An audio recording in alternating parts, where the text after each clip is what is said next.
In all the heartache here, for all the questions that may never have answers, and for everything we've yet to learn, there is this, and we couldn't be happier to bring it to you. A mother and her two children are safe tonight, and they might not have been. Sara Nir was at home not long before the tower fell, like seconds before the tower fell, along with her daughter Chani, one of the two children who were there. Thank you both so much for being with us. Sara, I want people to understand how close this really was. It was late, or early in the morning, 12:30, 12:40 in the morning. You were doing emails, and then you heard a sound. What happened? Exactly. I just came from a party, like spiritual party was, and it was 12:30, and it was a little bit noisy. My son and my daughter been around me, so I didn't pay attention to the surrounding. So about 12:45, she went to take a shower, and my son was busy. So suddenly it was quiet. I was sitting and checking my emails and my messages, and then I started to hear knocking sounds, knock, knock, knock here and knock, knock. And I said, okay, somebody probably hanging pictures on the wall. And then it was more intense. And I said, oh, probably they're doing some small renovation. And then suddenly around 1:10, I hear like a smash, the wall is collapsing, the wall above me. And I said, wow, they're really doing major construction. I need to take care of this problem. It was already 1:10 in the morning, so it doesn't make sense. So I ran to the security guy that I live in the ground floor, so it's first floor. So it's really a wall separated between my apartment to the security guy. And I ran to him and I said, do you hear this sound? It doesn't make sense in the middle of the night, early morning, people doing construction. So he said, yeah, I hear this also noises. So I said, so what do you do about that? The minute I said, what do you do about, then it was a big boom, and I was running to see where the sound come from, and I saw all the garage collapse. I couldn't believe it. I thought I'm in a movie. I look again, and I ran back to the hallway, and I saw my two kids standing next to the door, the entrance of my apartment, and don't move.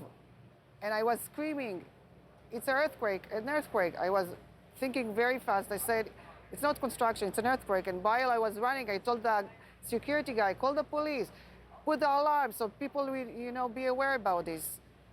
So, but my daughter was looking at me. I said, but I'm with my bathrobe. I said, I don't care. Run as fast as much as you can. She was running with her brother towards the exit of the building. And the security guy, he was shocked. He didn't know what to do. I said, call the police. And he said, but what is the address of this building? He didn't even know. He didn't know. He was so confused. And I said, 877. I said, no, write for me. And I told my son, fast, write for him. And he wrote. And we ran out of the building. And I told my kids, run as fast as you can, crossing the street. We crossed Collins. We just crossed Collins. God watch us. God was waiting for us to leave the building. And then another big boom. And then we didn't see anything. It was suddenly quiet after the big boom. And it was white clouds all over.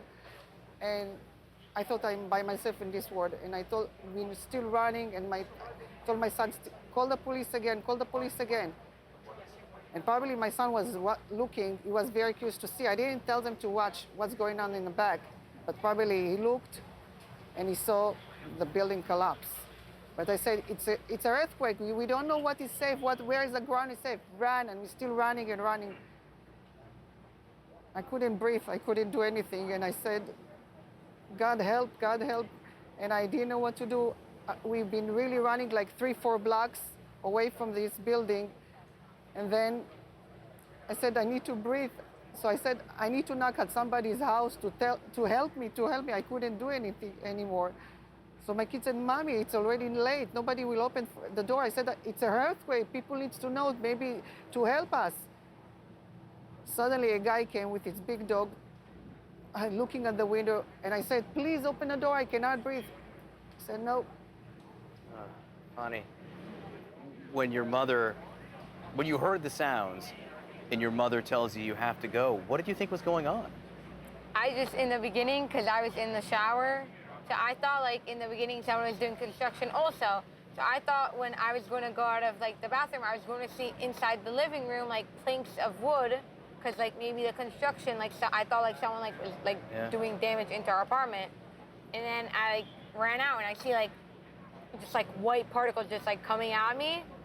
And then I was like, this is not normal. So then I ran out of the apartment, but I was like, at the same time, I'm with a rope and a towel. Like, I'm not really going out in public like this.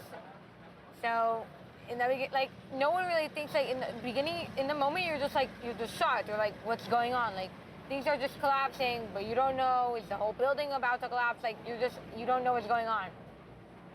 I know this is your first time back anywhere near the building. Just what does it feel like to be here? Now I see how great the miracle was, and it's painful and scary because I see what really happened, and how many people, we don't know what's happened to them, really. I don't want to say, we don't know. And again, always I said how lucky we've been, and thank God what's happened. And we've really been safe of this trauma, but we are still in trauma. The recovery, the pains that we and probably other people going through, you cannot even measure, you cannot really say, I'm speechless, don't know what to tell you, because it's when I enter this site over here, I said the first time I'm very close. I didn't want to come close to the area even. And it's so much pain like I'm going through now. Like I know you feel that God is watching you, and I'm so glad that you made it out. I'm so glad you listened to your intuition. And for you, Chani, listen to your mother. I think that's one of the lessons here. I'm so glad you're well, and I wish you the best going through this. I know it's hard. I want just to thank you. Also, God really help us, and also all the crews that really helping. The community is amazing. Try to help in any ways they can do. So really, I thank everybody that is here and try to do their best. Thank you very much, both of you. Be well. Thank you.